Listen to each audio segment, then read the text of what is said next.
Biz bitkinin vegetativ ve generatif organdan keçirik. Yəni kök, gövdə, yarpaq, çiçək, meyvə, toxum, düzdürmü? Deməli, amma bizim uşaqların bir sualı var. Uşaqlar həmişə sual verəndə deyirlər ki, müəllimə, biz yediyimiz tutaq ki, pomidor tərəvəzdir və yaxud da kök də tərəvəzdir, biber də tərəvəzdir, çuğundur da tərəvəzdir, kartof da tərəvəzdir, düzdür?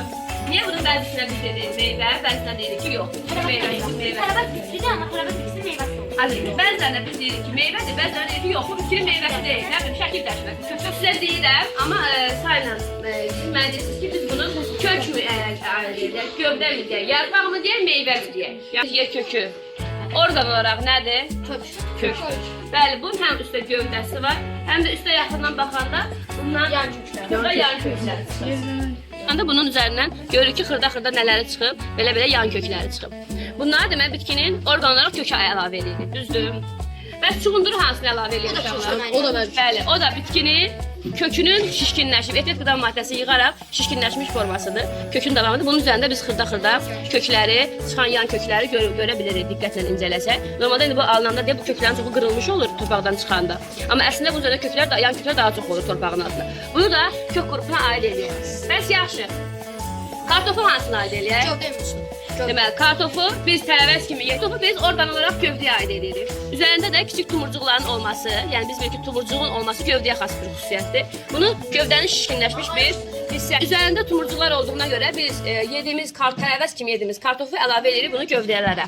Düzdür? Və soğanı hansına aid eləyək? Mən bu da gövdə, soğana. Ay sağ ol. Soğan da bir gövdənin şişkinləşmiş formasıdır. Saçaqlı kök sisteminə malikdir və gövdədən çıxan saçaqlı kök sistemi də soğanın altında görünmüş olur. Və bu nədir? Özü də gövdənin şişkinləşərək ehtiyat qida maddəsi yığmış və şişkinləşmiş formasıdır. Bunu da biz gövdə qrupuna. Yarpaq. Ay sağ ol. Deməli, yarpağı da biz tərəvəz kimi yeyə bilirik. Bunun yarpaq olduğunu hardan bilirik?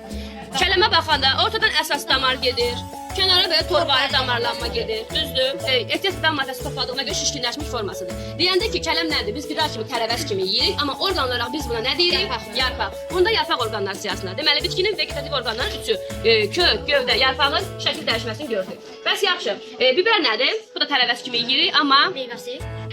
Niyə meyvədir? Bunu aid eləmək üçün nə edirik? Bunun içərisinə baxırıq. Biz biberi kəsəndə, əgər bunların içərisində kəsəndə heç birindən toxum çıxmayacaq. Amma bunu kəsəndə biz biberi... Meyvə yumurtalıqdan əmələ gəlir. Yumurtanın içində yumurtacıq olan, ondan da toxum əmələ gəlir. Ay sağ ol. İçərisindən toxum çıxarsa uşaqlar, deməli bu bitkinin meyvəsidir. Toxumların da bunun içərisində neylədik görmüş olduq. Uşaqlar toxumunu tərəvəz kimi deyə bilirlər. Bəli. İndi qarpızımıza baxaq. İndi bunun düzdür sezonu olmadığına görə içində toxumları inkişaf eləyibmi, eləməyibmi onu bilmirik. Özü qızarıbdır. Baxın, qarpızımızın içərisində toxumlarımız var. Çoxlu toxumludur. Ətrafı şirəlidir. Deməli, kənalı şirəli olur. İçində xırda-xırda çox toxum olur. Özü bir meyvəsi. Biz buna nə deyirdik? Sadə meyvə və bunun gilə meyvəsi. İçində toxum olduğuna görə qarpızı da biz aid elədik hansı qrupa? Meyvələr. İndi uşaqlar, son bir dənə sualımız qalıb. Bunun açıqlamasını verən uşağa bu nədir? Ha, bunun Meyvə. Orqan olaraq, bitki orqan olaraq nədir? Meyvədir. Meyvə. Hamı deyir. Çiçək yatağında. Deməli, bu bitkinin kəsə yarpaqlarıdır, düzdürmü? Bu saxlağıdır. Bu da çiçəkləçək olub, tökülüb, əmələ gəlib yerində meyvə. Meyvə içində nə olmalıdır? Toxum. İndi kəsilən, pörə içindən toxum çıxacaq. Amma bəzən çıxır.